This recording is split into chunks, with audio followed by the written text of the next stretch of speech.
Mahirap tanggapin ang pagkamatay ng mahal mo, lalo na kung napakalapit niya sa puso mo. Maswerte tayo dahil meron tayong paniniwala at relihiyon. Kapag naisip ko na magkikita ulit tayo sa buhay na walang hanggan, gumagaan ang loob ko. Opo, Mama. Tama po yung sinabi niyo. Isa pa, malalaman mo talaga kung sino ang mga totoong kaibigan at mga taong nagmamahal sa atin. Lahat ng kapitbahay natin nakiramay. Nandyan nga lahat sila, yung talagang may malasakit sa atin. Pero si Fernando Jose, siguro nga wala siyang pakialam, mali ang inisip natin. sigurado akong may inaasikaso siyang importante.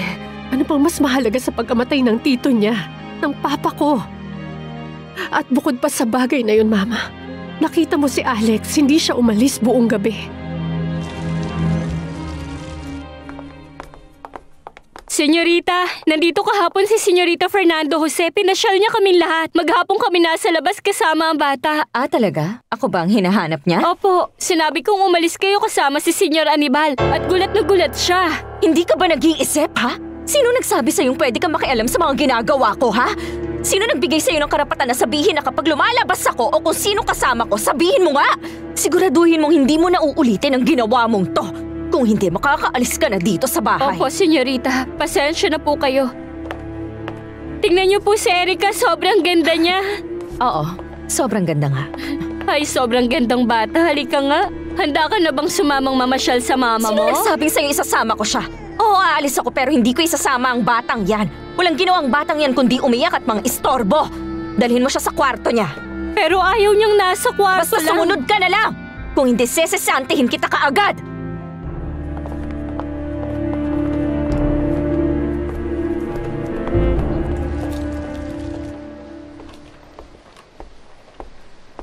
Señora Altamirano, Señor Lopez, Señora Solano, Señor Zarape.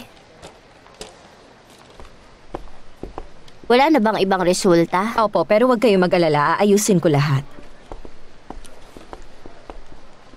Baby Baracenas, Señora Mendez, Señora Rojas, Señora Altamirano. Teka, nakakapagtaka. 2 sobre na may apelidong Altamirano?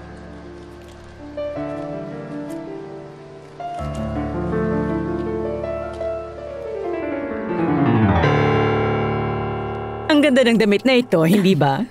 Maganda, oo, pero para yatang masyadong pandalaga. Ay, ano naman ang ibig mong sabihin? Masyado na ako matanda para magsuot ng ganito? Siyempre, hindi naman sa ganon. Ang ibig ko lang sabihin, hindi yan ang forma mo. Ang gusto ko lang naman sabihin, parang masyado yung pambata sa edad mo. Hay, ayoko na magsuot ng damit na pangmatanda.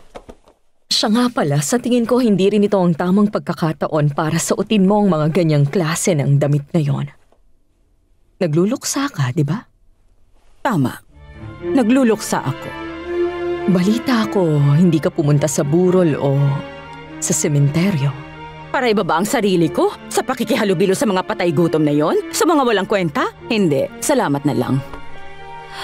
Pero kapatid mo si Alfredo. Siya naman ang lumayo sa akin. Gusto niya akong magbago para sa mga taong yon. Ako yung taong hindi mapapatawad ang mga ginawa niya sa akin. At ang mga kahihiyang pinagdusahan ko para lang sa kanya. Wala na si Alfredo. At pasensya na.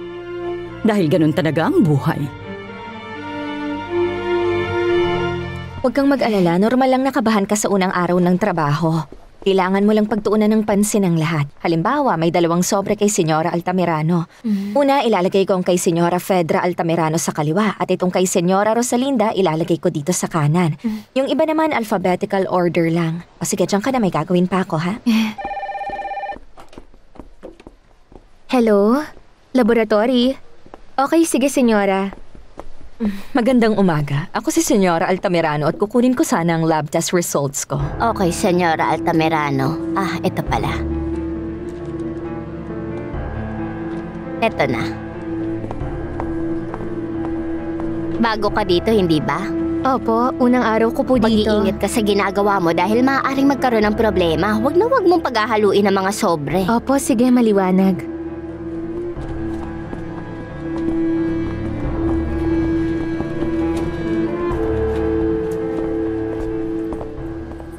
Excuse me, nurse. Nandito na ba ang resulta ng lab test ko? Pasyente ako ni Dr. Riverol.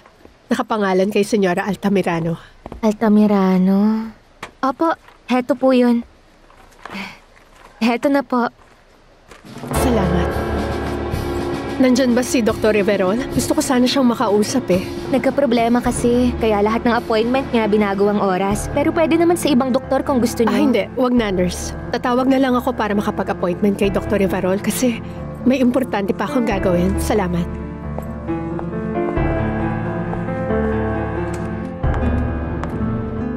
Okay lang yan, Iha. Kumalma ka na muna. Pasensya na po. Nakakastorbo tuloy ako sa inyo ngayon.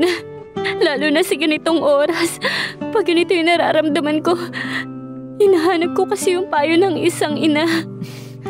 Kapatid ko yung namayapa na tinatawag mong ina. At saka nung kailangan ko siya, tumayo siya bilang ina ni Rosalinda. Kaya sobrang saya ko kung ituturing mo akong mama mo. Malaking bagay na sa akin yun, Lucy. Salamat, tita. Salamat. Tungkol naman sa problema mo, hindi mo na dapat yan alalahanin. Baka makatulong naman yung fertility treatment para mabuntis ka na. Kung hindi talaga siya pwede, subukan nyo na mag-ampon ng bata. Pero dapat maging totoo ka. Kailangang magpakatotoo ka sa asawa mo. Sabihin mo sa kanya dapat ang lahat. Sa taong nagmamahalan, dapat wala kayong sikreto. Wala pala dito ang mahal mong asawa, Anibal. Hindi. Pagkagaling kong trabaho may iniwang sulat. Nasa tenement daw siya. Kasama sina Rosalinda at Tita Soledad. Mali ang mga ginagawa niya. Lalaki ka kaya dapat inaalagaan ka. At saka hindi lang yung basta-basta na may pagkain ka sa lamesa at malinis na damit, pero kahit sino kaya yon. Ibig kong sabihin, yung kayong dalawa lang. Alam mo naman, di ba? Kung gusto niya makasama sila, sige. Naiintindihan ko naman lalo na sa ganitong sitwasyon. Sige. Iba na lang pag-usapan natin. Gusto mong sumama sa akin kumain? Bala ko sana kasi na initin na lang yung iniwan ni Lucy. Hindi yan pwede. Kakain tayong dalawa sa pinakamasarap na restaurant dito sa syudad. At wala akong pakialam kung ayaw mo. Magtiwala ka lang sa akin. Grabe, Beto. Ang ganda niya. Purong ginto yan ha, 18 karat. Hindi po yan basta-bastang alahas. Hindi, Beto. Maraming salamat na lang.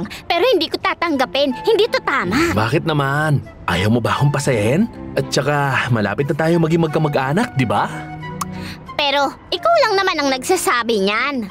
Hindi ko talaga gusto yung ginagawa mo na nilalandi mo si Selena dahil may asawa ka na. At nagsisi ako dahil doon na Aling Zoila. Hindi na talaga kasi ako masaya kay Abril. Kaya ako sinusundan si Selena kasi para siya na talaga ang gusto kong makasama. Pinapaikot mo lang naman kami. Hindi, Aling Zoila. Para seryosohin mo, kakausapin ko agad yung abogado para malaman ko anong dapat gawin. Basta sana magtiwala lang kayong dalawa ni Selena sa akin. Huwag na kayong mag-alala. Sana naman tanggapin mo muna tong regalo na dinala ko para sa'yo.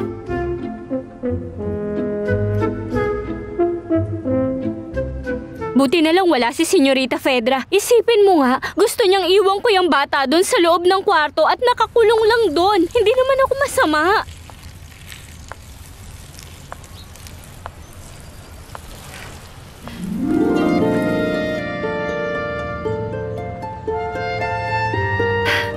Anak ko.